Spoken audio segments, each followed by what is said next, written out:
दोस्तों कहानी हाल ही में हुए कानपुर के एक 16 साल के लड़के की किडनैपिंग की है, जो पूरे देश में चर्चा में बनी हुई है।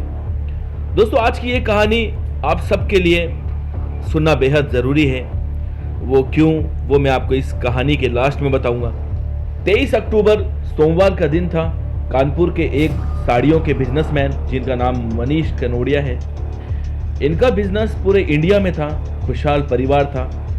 अभी करीब कुछ दिनों पहले 13 अक्टूबर को छोटे बेटे कुशाग्र का 16वां जन्मदिन था और बड़ी धूमधाम से मनाया गया। तो मंडे 30 अक्टूबर की बात है, वो रोज़ाना की तरह उस दिन भी ट्यूशन सेंटर गया और शाम 7 बजे उसे वापस लौटना था, लेकिन वो शाम को घर नहीं लौटा। अब बेटे को फ़ोन लगाया गया लेकिन नंबर बंद था। अब इन्होंने ट्यूशन सेंटर में फ़ोन लगाया, सारे दोस्तों को कॉल किया। सबने कहा कि वो ट्यूशन आया था लेकिन फिर घर के लिए निकल गया था। माँ बहुत परेशान थी, दरवाजे पर बार बार देखती है। अब इसी दौरान एक कागज उड़ के घर में आकर के गिरता है। माँ ने देखा, खोला और जब उसे पढ़ा तो माँ के पैरों के नीचे से जमीन खिसक गई। माँ ने पति को कॉल किया और सब कुछ बताया। अब मनीष कनोडिया जी भागे भागे घर आए तो जब उस पन्ने में जो लिखा हुआ था वो पढ़ के मैं आपको बताता हूँ। मैं नहीं चाहता कि आपका त्यौहार बर्बाद हो जाए। आप मेरे हाथ में पैसे रखो और 1 घंटे में लड़का तुम्हारे पास होगा। अल्लाहू अकबर। तुम्हारे लड़के की गाड़ी और मोबाइल दोनों आपके घर के पास होटल सिटी क्लब के सामने रखी है। मैं आपका नुकसान नहीं चाहता। आपसे बार बार बोल रहा हूँ कि घबराओ नहीं, अल्लाह पर भरोसा रखो। सेकंड पन्ने पर लिखा हुआ था कि पैसों का इंतजाम होते ही घर के छत पे पूजा वाले झंडे लगा देना और आपसे निवेदन है कि ये बात किसी रिश्तेदार या पुलिस को पता नहीं चलना चाहिए। आपके पास 2-3 दिन का समय है, जल्दी से 30 लाख रुपए का इंतजाम कर लो और अपना बच्चा 1 घंटे के अंदर घर में देखो और पैसा लेके रात के 2 बजे कोका कोला चौराहे पर मिलो। पैसा मिलने के 1 घंटे बाद लड़का आपके पास होगा और पैसों का इंतजाम होते ही घर के चारों तरफ पूजन वाले झंडे लगा देना। अगर कोई भी होशियारी हुई तो उसके जिम्मेदार आप स्वयं होंगे। मेरी नज़र आपके घर पर होगी।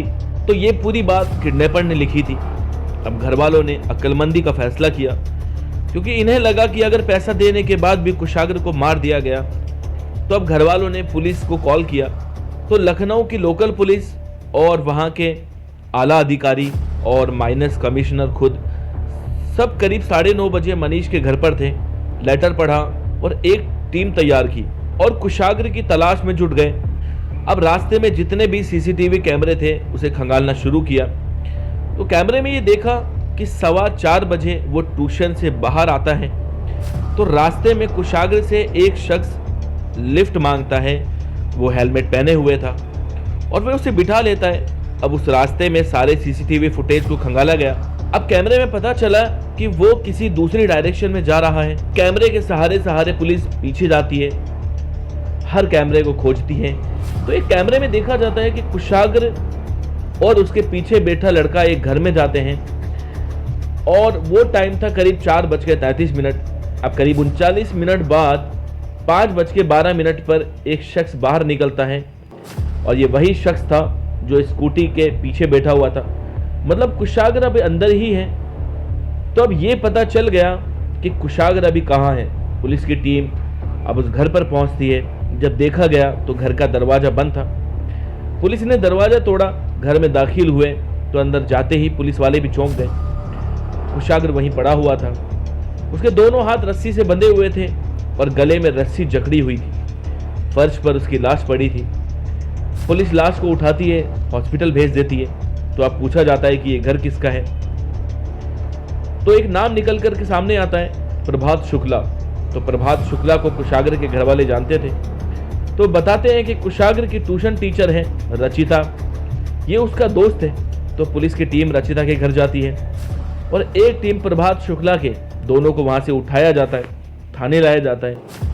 और तब रात के करीब 11 बज रहे थे तो उनसे पूछताछ की जाती है। तो पूछताछ में एक और लड़का सामने आता है, उसका नाम था शिवा और इसका घर कुशाग्र के घर के बिल्कुल पास में था और ये लेटर शिवा ने ही घर में फेंका था। अब इन लोगों पर सख्ती की जाती है तो ये टूट कर सब बता देते हैं। और इसमें सबसे अजीब बात यह है कि जब इनको पैसा ही लेना था तो उन्होंने कुशाग्र को सबसे पहले मार क्यों दिया। तो इसकी कहानी की शुरुआत होती है 13 अक्टूबर, जिस दिन कुशाग्र का बर्थडे था।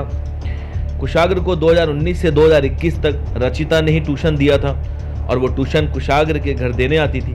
रचिता के माँ बाप इस दुनिया में नहीं है, मतलब वो मर चुके हैं, और एक भाई है जो अपनी पत्नी के साथ हिमाचल में रहता है। जिस घर में ये रहती थी वो प्रभात शुक्ला का घर था। वो लिव इन में रहते थे और शादी करना चाहते थे। प्रभात छोटा मोटा काम करता था। ये सोचते हैं कि अगर हम शादी करेंगे तो गाड़ी भी होना चाहिए, पैसा भी होना चाहिए, वेल सेटल्ड हो जाए, घर होना चाहिए एक अच्छा सा, और एक अच्छी जगह हनीमून के लिए घूमने भी जाएंगे। लेकिन इनकी कमाई से घर भी ठीक से नहीं चल पाता था और पैसों की वजह से शादी नहीं कर पा रहे थे। कुशाग्र के घर वाले रचिता को बहुत अच्छे से जानते थे। उनको पता था कि रचिता अनाथ है, तो कुशाग्र की माँ ने कहा था कि जिंदगी में जब भी तुम्हारी शादी होगी तो कुशाग्र के पिता ही तुम्हारा कन्यादान करेंगे। मतलब यूं मान के चलिए कि कुशाग्र के माँ बाप ने रचिता को बेटी माना था और कहा था कि शादी में 20-30 लाख रुपए जो खर्च होंगे वो हम देंगे। अब जिस दिन कुशाग्र का बर्थडे था तो रचिता को भी बुलाया जाता है, क्योंकि रचिता फैमिली मेंबर जैसी थी और ये बर्थडे पर प्रभात को भी ले आती है। जब प्रभात ने उसके घर का जलवा देखा तो ये चौंक गया। इतना पैसा था, वो घर की चांदनी को देखकर ही पता चल रहा था और एक जबरदस्त पार्टी हो रही थी। तो प्रभात के दिल में एक बात आती है कि अगर हम इसको किडनैप कर लेते हैं और अगर हम इनसे पैसे मांगते हैं तो इनके लिए 30 लाख रुपए कोई बड़ी बात नहीं है। तो बर्थडे वाले दिन ये दोनों फैसला करते हैं कि इसको किडनैप करेंगे और अपने सपने अच्छे से पूरा करेंगे। रचिता लेकिन किडनैपिंग तक सीमित थी, लेकिन प्रभात के दिल में कुछ और ही चल रहा था।